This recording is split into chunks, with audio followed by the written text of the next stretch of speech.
Hello everyone, this is Carrie. You cannot see me, you can only hear me because I wanted to show some veining today, and the only way that I could really do this was to put my camera in a really precarious position here so that you can actually see my hands and what I'm doing instead of looking at my face.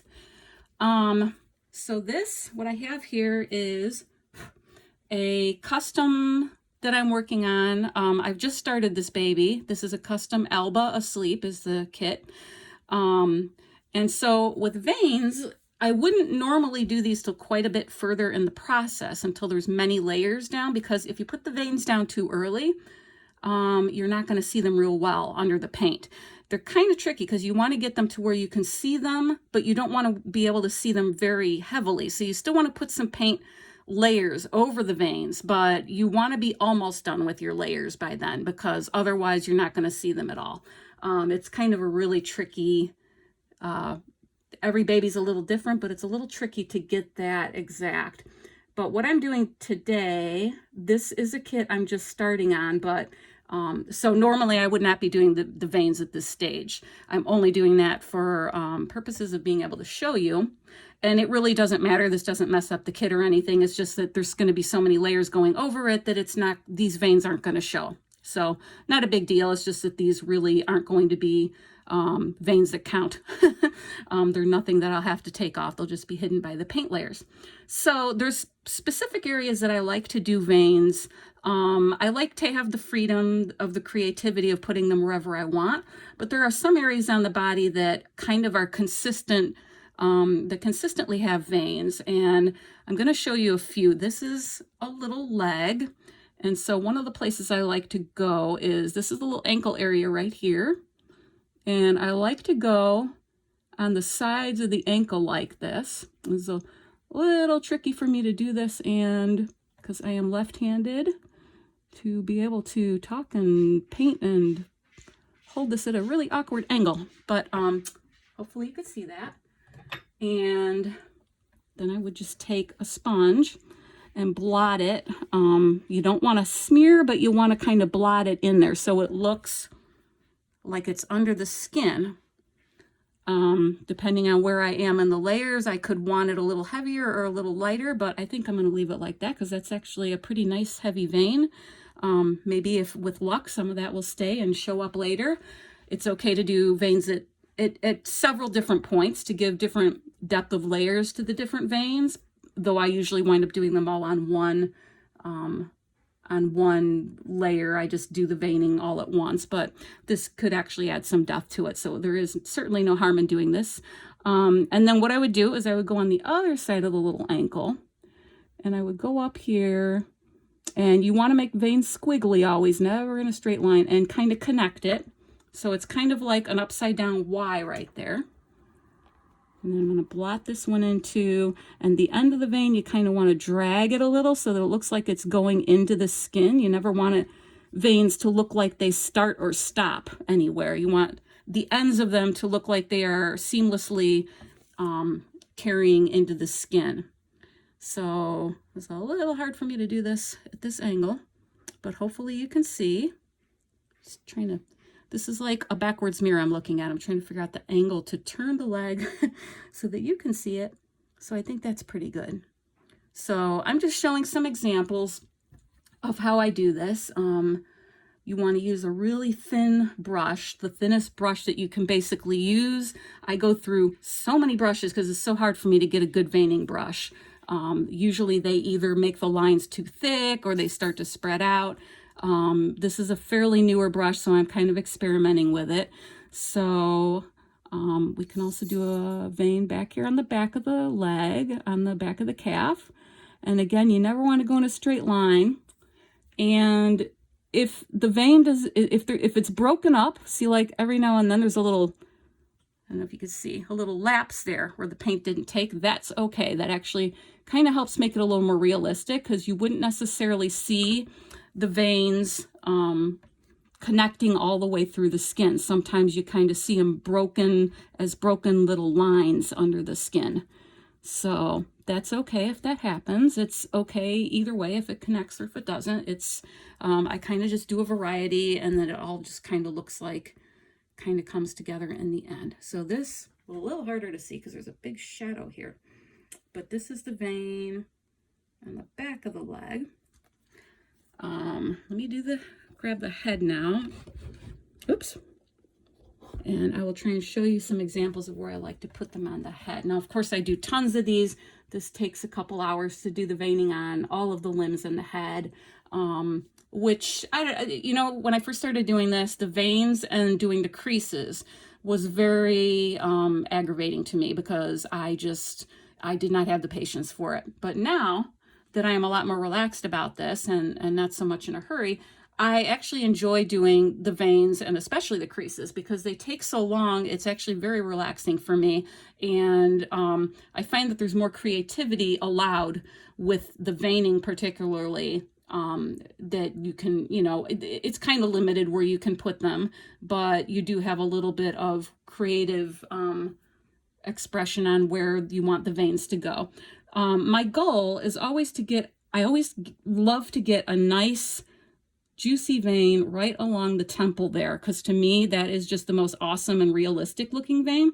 So usually with the head, I want to start somewhere at the top in the middle, and I just kind of work my way around and kind of go in flows and connect them here and there. But I like to get down to that temple. And you can kind of see what I did. I'm sorry, this is in a shadow. This is not probably the best setup for this, but this is the best I can do right now. There's a light shining this way. I should have figured this out ahead of time a little better. So we've got the one that I just did. And so you always just want to kind of connect them. So now I would take this one and I'm going to go down.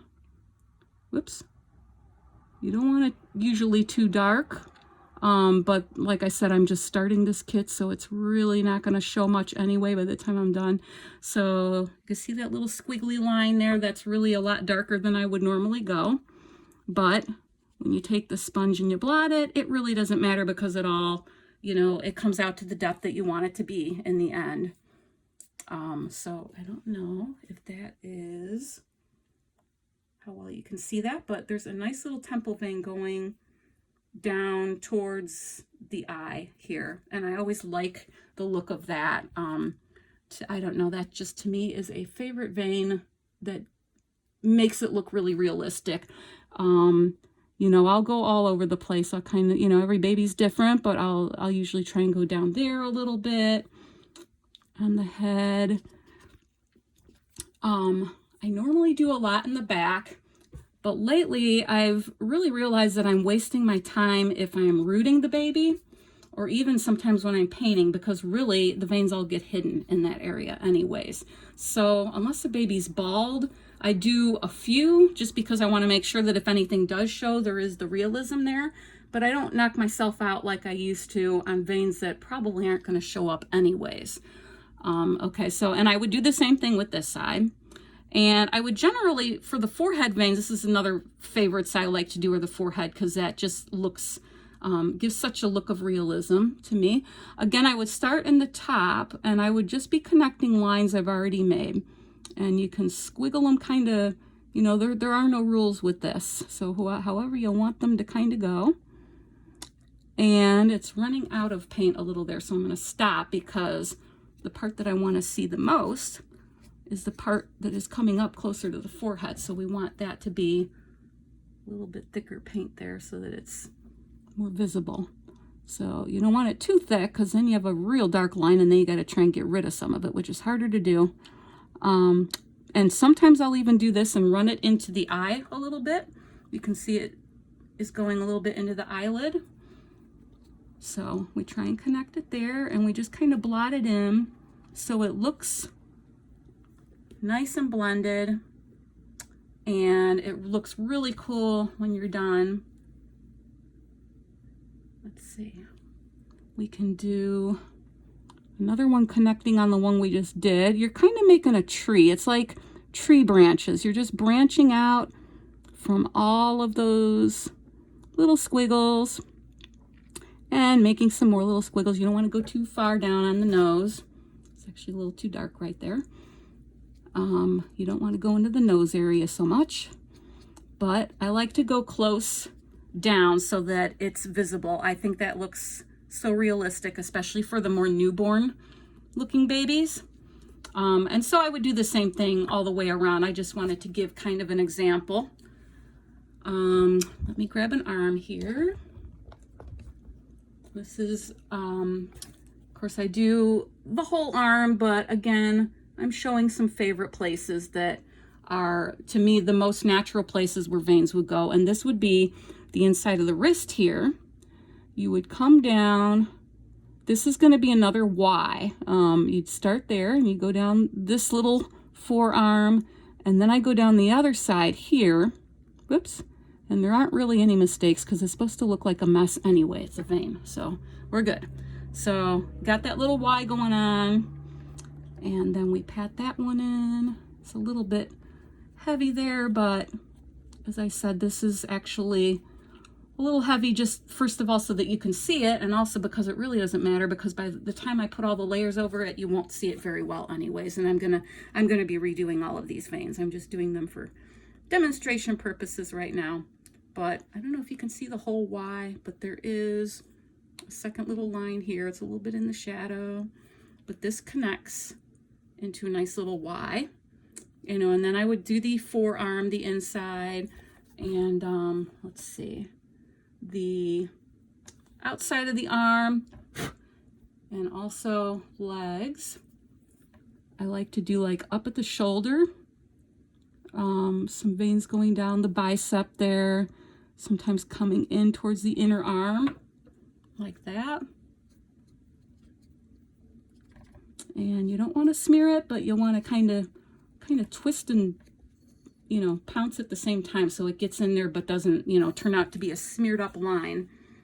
And so that's a bicep vein, and then you do some on the inside here. And another important place for veins would be the tops of the hands and feet. Usually, unless the baby's got some very chubby feet going on, or hands, but feet are usually more where it's hit or miss. You want to do veins on quite a lot on the back of the hands, because if you look at your own hands, on the back of your hands, see all the veins going through there, there's quite a lot. And granted, that's because I'm an old lady now, but but babies, you can also see them pretty prominently too. So it really doesn't matter where to start. Sometimes I like to do one just going all the way across the middle and starting out like that. And then you can kind of just branch it out from there. And usually I try to get most of the fingers. I like to try to get a vein connecting in between all of the little fingers. Like that. That one's a little thick there, but that's okay. Once we blot it, it all works out. And can get one going down this way, down towards the wrist. I wouldn't normally do it this thickly, but that way you can see, and I don't have to worry about the baby because it's not going to matter. So don't know how well you can see, but hopefully you can see this. Some of the veins there. So that's pretty much how it goes. And it's kind of like connect the dots, or just making, you know, tree branches that all connect. It's pretty fun, actually. Like I said, when I was first starting out reborning, I had a lot less patience. You know, when you're starting out, you're so excited to see your finished product and your finished baby that you pretty much you just want to get it done because you're so excited to see. But now I've done so many babies that, you know, my concentration is on perfection and trying to get the realism as much as I can. And even though the urge is still there to get it done, because of course I'm dying to see the babies as much as the customer is. But the goal is realism. So, and that takes patience. And I've had to learn to slow myself down a little if I want to get the right effects that I'm looking for, and to correct mistakes quickly before they set in, and don't let anything go, because it's just harder to fix later, especially using heat set paints. Once these paints are baked on, they are permanent and they don't move anymore. So you do each layer of paint, and then you bake in between each layer. You do veining, you bake after the veining, you do creases, you bake after that. You're painting and baking continually, pretty much for days. The first several layers are just wash layers, where you're just doing, coating the whole thing in whatever color, and then the next color, and building up layers to get the right flesh tone. And then you kind of go more into the detailing with the veins and stuff after that. So that's about it. I hope you have enjoyed watching me do some veining today.